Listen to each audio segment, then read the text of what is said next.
Hi, welcome. We will be going over a math problem today. This is the first video that I've done like this. I'm just picking a random algebra problem to go over, and we're going to give some background, some main concepts that I think we need to know to get through this. My hope is to just really build a community of people, teachers, students, nerds like me who are interested in doing problems, maybe for tests or teaching purposes or just for fun. So if you have an interesting problem, please send it my way in the comments below, and maybe I can do that problem next for the next videos. So I'd like to get your feedback. Put your questions, comments below. Subscribe to the channel, and the purpose of this will just to do math problems, and to try to answer your questions and do it the best that I can. So yeah, again, subscribe, comment below, provide feedback. Any way we can make this better, a better experience. I'm here. I want to help as many people as I can through this YouTube channel. So without any further ado, our algebraic problem is 7x minus 5 equals 14 over 98 times 9x minus 4, and we are going to solve for x. So I think there's a few things that we need to go over in order to solve this problem. First, as I was saying, I think there's just a few concepts that we need to go over first before we solve this problem, depending on where you're at. And this problem brings in three main concepts.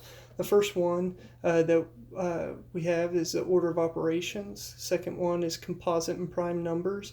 And the third main concept is equation manipulation. So I'll start here with the last one that I have written out, equation manipulation. And all I mean by that is if we have an equal sign right here, what we can do in algebra is we can subtract like from either side of that. So if we have an equation where we have 4x plus 3 equals x minus 2, we can subtract x from both sides. And the reason we can do that is because we are keeping what is on either side the same by doing that. So when we subtract x from either side, you see we can make this equation look like 3x plus 3 equals negative 2 because we've gotten rid of this x. And then similarly, we can move this 3 over to the other side by subtracting 3 off of each side. And then we get 3x equals negative 5. And so that's the third concept that I have written here, equation manipulation. We can do this not just with addition and subtraction, but we can also do this with our multiplication and division, and it's a very handy tool. So I'm just kind of breezing through that. You let me know in the comments below if you would like a little bit more of an explanation, maybe some more examples to go over if you get lost during this example. So another main concept that you'll need to solve this problem is the order of operations. If you Google order of operations for algebra, you'll see that there is this acronym PEMDAS. And what that helps you do is it helps you remember what comes first when you're working through algebra problems. So P is for parentheses. You do everything inside the parentheses before you handle the rest of the equation. And then you look for your exponents, and you'll want to handle your exponents next. And then multiplication, division, and addition and subtraction. the reason that you have these order of operations is, well, there's math theorems for why, and that's just the way math is set up. However, the big thing is if you don't follow these order of operations, and some people were doing addition, subtraction before the parentheses, or multiplication or division, we'd all get different answers. So this is really important to follow this order of operations so that we get the same answers when we work the problems. You will get the wrong answer if you do your addition and subtraction first before your multiplication and division. So that's a really important concept. And the final concept, or the second one that I had listed, is our composite and prime numbers. And the reason this is helpful is in order to simplify your fractions. We'll see this as becoming handy, but just the concept is a composite number is a number made up of prime numbers. Prime numbers are the basic numbers that cannot be divided by any other number. For example, prime numbers, we have 1, 2, 3, 5. You notice we skipped 4. Why did we skip 4? Because 4 can be broken down into 2 times 2. 6 can be broken down into 2 times 3. So then we have 7, etc. So the composite numbers would be like a 4 or a 6, and it can be broken down into these prime numbers. And there are some other prime numbers, but these are the main ones right here. 1, 2, 3, 5, 7. So, for example, if we have a composite number 39, 39 can be broken down into 3 times 13.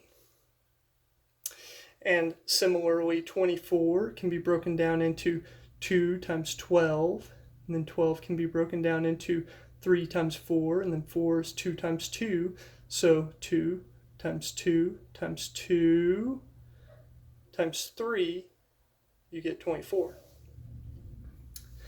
For 27, 27 is 3 times 9, 9 is 3 times 3, so 3 times 3 times 3 equals 27.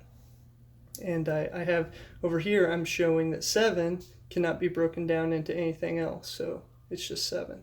And this helps us simplify our fractions. We'll see when we work through the problem. So again, if you have any questions about some of these concepts, if you need clarification or anything, just let me know in the comments below. If there's anything that I could do to make this easier to understand, I'd like your feedback.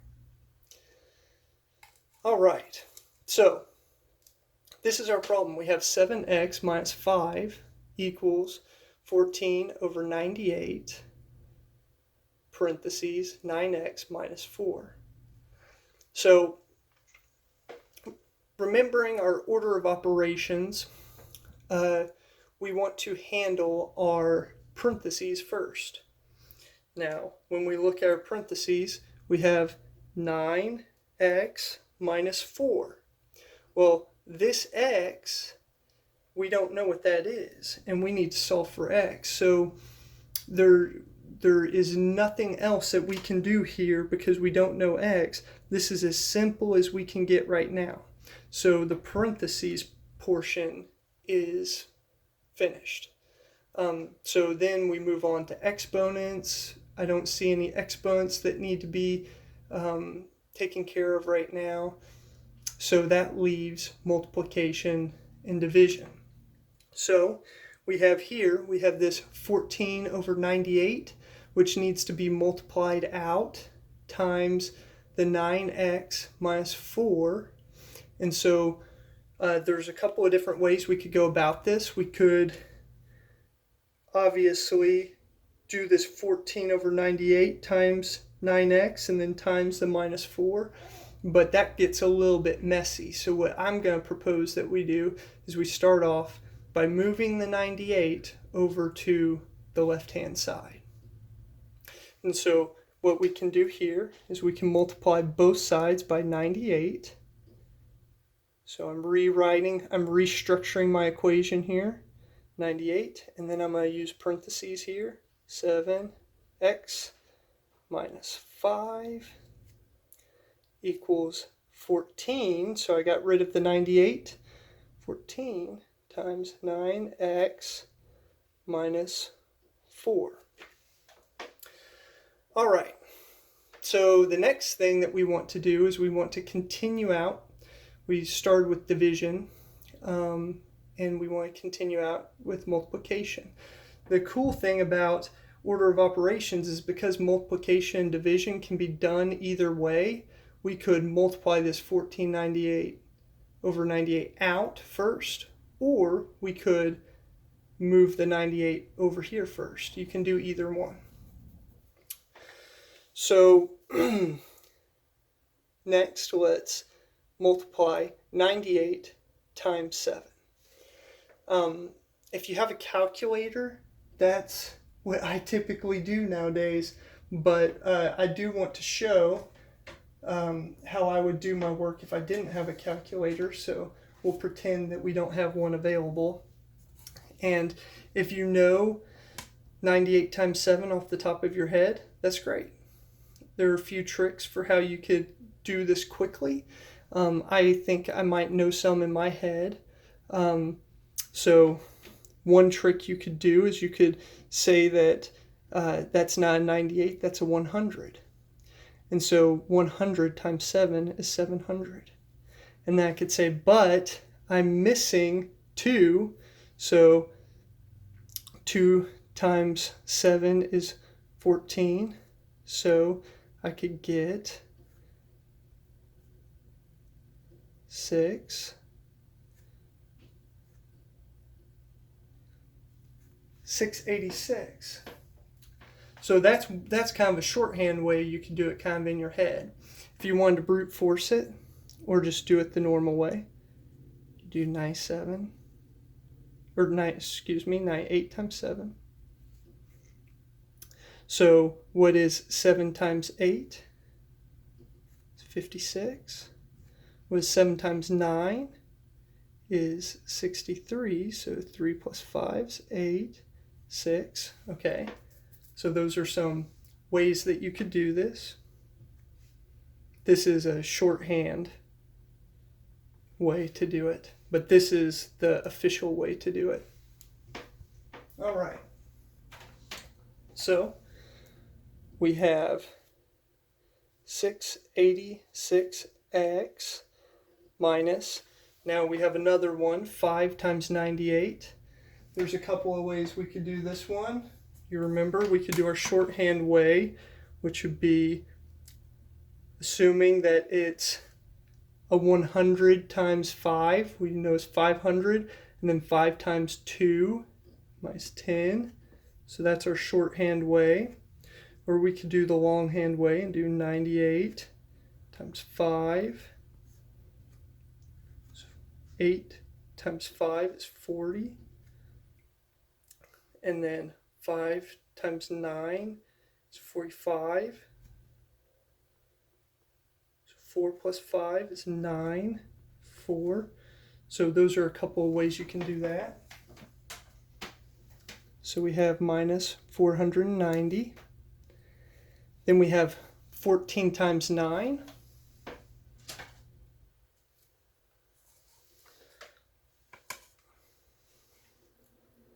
So we're just going to do this the normal way. 14 times 9. So 9 times 4 is 36. 9 times 1 is 9. So 9 plus 3 is 12. 126. 126x. Then 14 times 4. Oops. Want to make sure that we don't get sloppy with our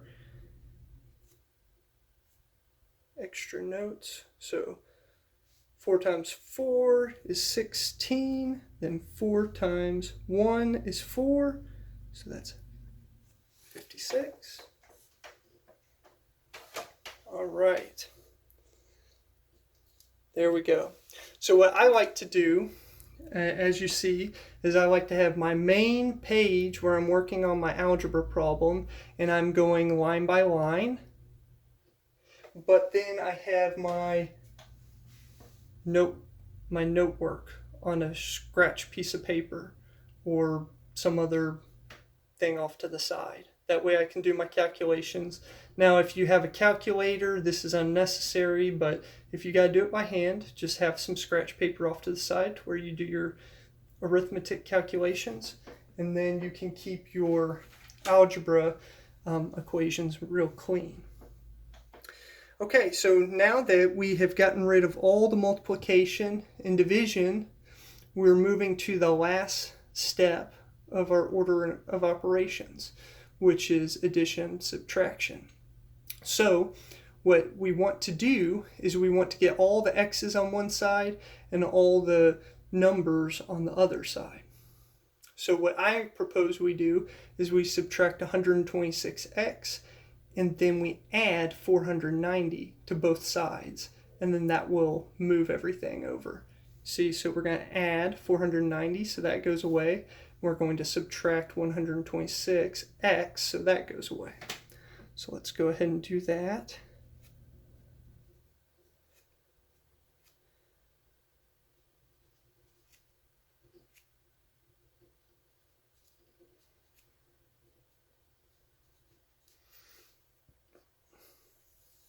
And honestly, what I'll do a lot of times when I'm going faster is I won't even write plus 490 under the minus 490 because it's implied. So I'll just add the 490 over here and the minus 126x over here, and then these just kind of are assumed because you know that they're canceling out. All right, so we have 560x equals, okay, now I'm going to go ahead and get my scratch paper for this one. 490 minus 56, 8, so 4, 3, 4.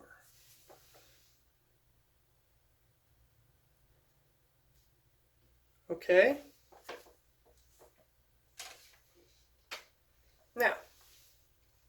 Now we are trying to get x isolated so we can figure out what that number is. So we will want to go back and divide 560 to both sides.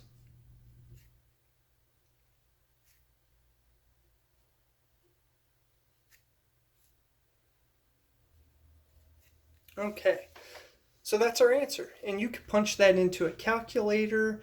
That would be correct. You could leave this the way it is. That would be correct. But it is not usually acceptable in class to leave a fraction that is filled with composite numbers. Remember, we talked about our prime numbers, and we talked about reducing our fractions down. So that's the last concept that we're going to go over right now, or use. We'll go ahead and reduce this down to where it looks cleaner. But this answer's right. If you punch this into a computer or a calculator, you would get the same answer as when it's simplified, but this just might not work for your class. Your teachers will want to see this simplified down. So what we'll do is, usually I like to go grab the 2's out first because they're easy to see. If you've got an even number, there's a 2 there. So what we're going to do is we're going to divide these by 2 and pull the 2 out. So I see it's an even number, so I'm going to pull a 2 out.